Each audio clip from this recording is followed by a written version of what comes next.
everybody, it's Nai here. Today we're going to be watching my first ever SCP animated video. We're going to be watching Life in the Endless IKEA. And I've read this one before. I'm kind of curious what the animation looks like. So, ready to dive in? Please don't forget to subscribe. It helps out the channel a whole lot. Let's go! I think it's okay. I can only assume this is the beginning of my sudden descent into insanity. I can't possibly be that bad of a navigator, and yet I've been trapped in IKEA for 2 days. I haven't seen another person the entire time I've been here. I thought it was a prank at first. Turn the place into a maze, get all the other customers out, and see how long it takes me to get lost. I realized that wasn't the case when I tried to backtrack. Okay, so like in the... I can't remember if they mentioned this in the story, but like the concept of an infinite IKEA, does that mean they also have like infinite Swedish meatballs? Because like, I feel like that's not that bad then, being stuck in there, you know? Everything had changed. Instead of the exit, it was just row after row of bookcases. So, I'm trapped in IKEA. The lights went out at 10 p.m. Nearly gave me a heart attack. The place is full of beds though, and my phone has a flashlight on it, but no signal. Oh man, I can't watch my Instagram reels while I'm stuck in the fucking endless IKEA, man. What is this bullshit? That's not fair. So I found a bed and went to sleep. I spent most of the next day trying to find my way out with no luck. I did find a restaurant serving those meatballs though. Let's go! So at least I won't starve. They were still warm and fresh, but I haven't seen anyone around who could have cooked them. I made my way back to the beds before the lights cut out again, since it's too dark to search with them off. Day 3. If I wasn't sure there was something weird about this place before, I am now. I walked in a straight line for 3 hours before I came across a ladder next to one of those huge stock shelves that they have here. Wait, that's a good sign, right? Climbed up to get my bearings, and it looks like this place just stretches on forever. Like that scene from The Lion King. Except instead of trees and grass, it's all these shelves and tables and crap.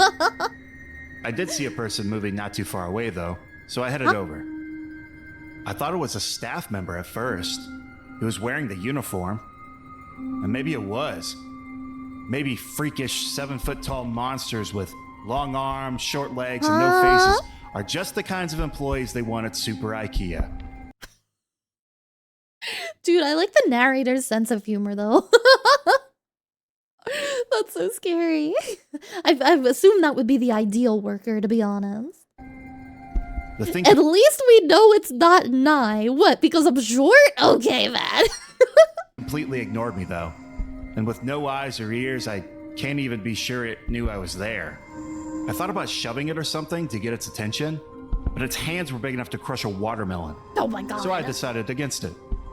It just kept moving along, and eventually I lost sight of it, so I decided to carry on the way I was going.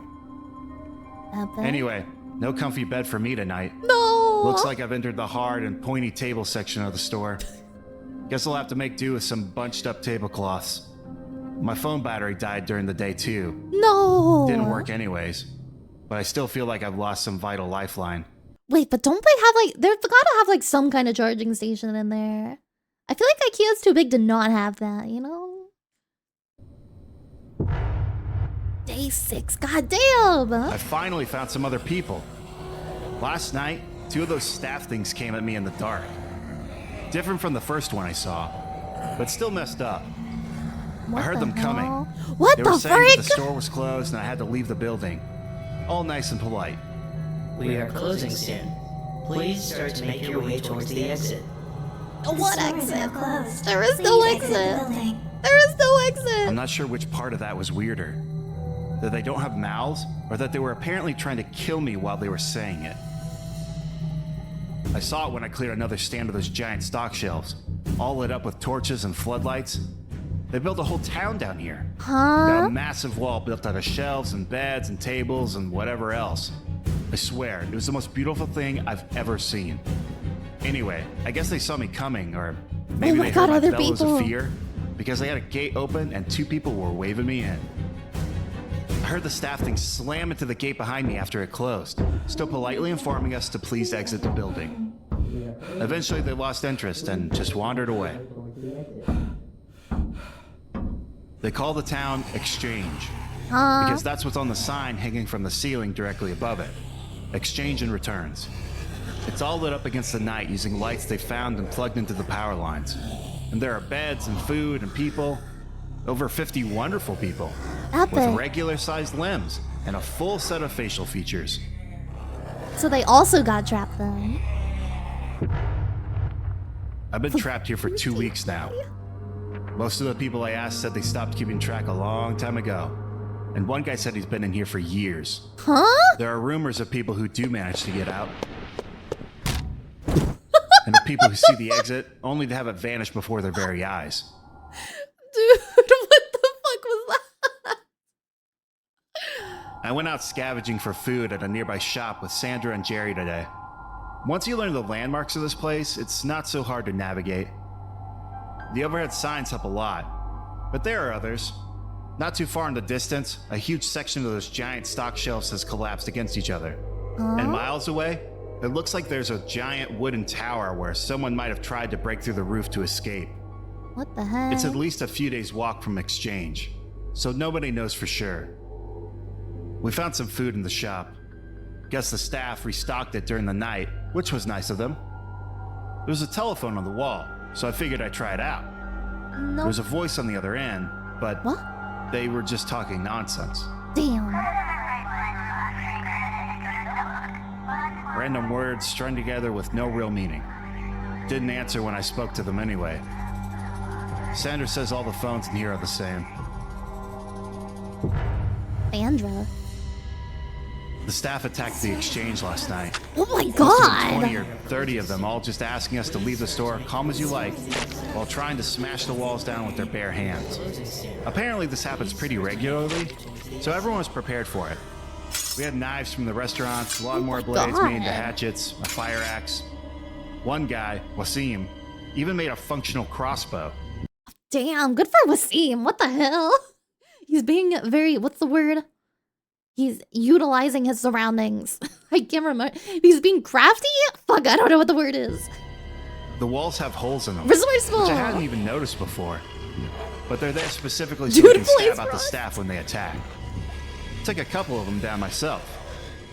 They don't seem to bleed, which is weird, but they go down as easy as a regular person once you start sticking holes in them. Ugh. We had to haul the bodies away in the morning. Apparently the dead ones will attract more during the night, Huh? so we had to get them away from Exchange. We have a couple of those trolley things they use to move big boxes around, so we loaded them up and took them over to pickup. People just name everything in here after whatever sign is hanging overhead. I mean, it's efficient. My curiosity got the better of me while I was unloading them, so I took a look at one of the more cut up ones. They're just skin. Huh? All the way through. No muscle, no bone, no organs. Are they even really alive in the first place? That's a little Just scary. one more thing on the ever-increasing list of weirdness that goes on here, I guess. 60s. 6, 7. No! Oh my god, it's fucking haunting me. Everywhere I go. No! Why? 6, 7, 6, 7. I've been here for a little over 2 months now. Not that much changes, as it turns out. A couple of the new people showed up. Same story as the rest of us. The staff attack the Exchange once or twice a week. We kill them, and we haul their bodies off. But sometimes there's casualties. Huh? They killed this guy, Jared, a couple weeks Oh back. my god. It was awful, frankly. Turns out regular humans still bleed in here, Well, yeah, even I if the would think staff so. don't. We tried our best, but none of us are doctors. Jared was a good guy. No, He poor deserved Jared. better. We all do. 139? My god. I tried talking to people about the stuff they missed from home during dinner today. Probably not the best idea I've ever had. Everyone seemed pretty down after. Man. A bunch of people here have families. Husbands and wives, kids, dogs. But apparently some of the people here have some seriously odd gaps in their knowledge. The more I thought about it though, the more it started to explain a few things. What if the reason no one is looking for all us missing people is because we haven't come from the same place? Huh? Maybe all the people here have come from different dimensions or realities. Wait, that would be Sarah crazy. comes from a place where there's no Statue of Liberty. Huh? They didn't launch a space station where Wasim is from. If everyone here came from different places, even from ones that seem identical, there'd be no missing persons panic. No mass search. We'd just be a blip. A single missing person in a world of non-stop news. Oh my god, that's fucked. The staff attacks have been getting worse lately. 3 or 4 times a week now. With twice as many staff as there used to be. No idea where they all come from, or why the attacks have increased. We tried following one of them during the day a few weeks ago, but we had to turn back before we found anything. 170. Oh my god. The attacks are getting bad now. Almost every night.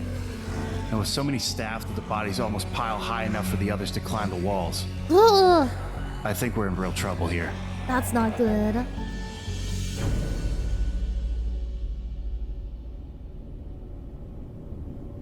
I think exchange is done. We got hit pretty bad last night. Not many casualties, but the wall is wrecked. We finally figured out why the attacks have been escalating too. A box of supplies had a chunk of one of the staff in there. Oh no. No idea how it happened, but apparently a piece of one will draw them as well as a full body.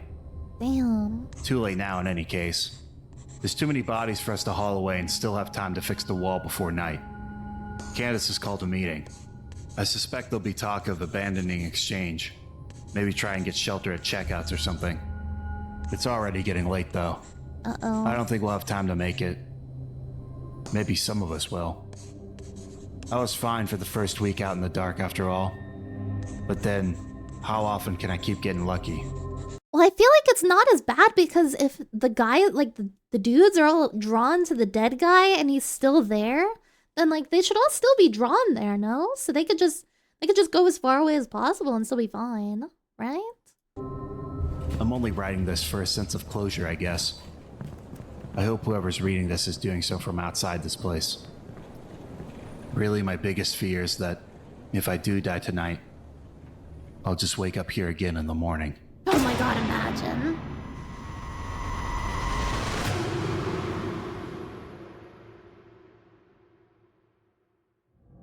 Oh, I guess he died. I guess he died then, since there was never another update. Fuck. That's unlucky. Oh man.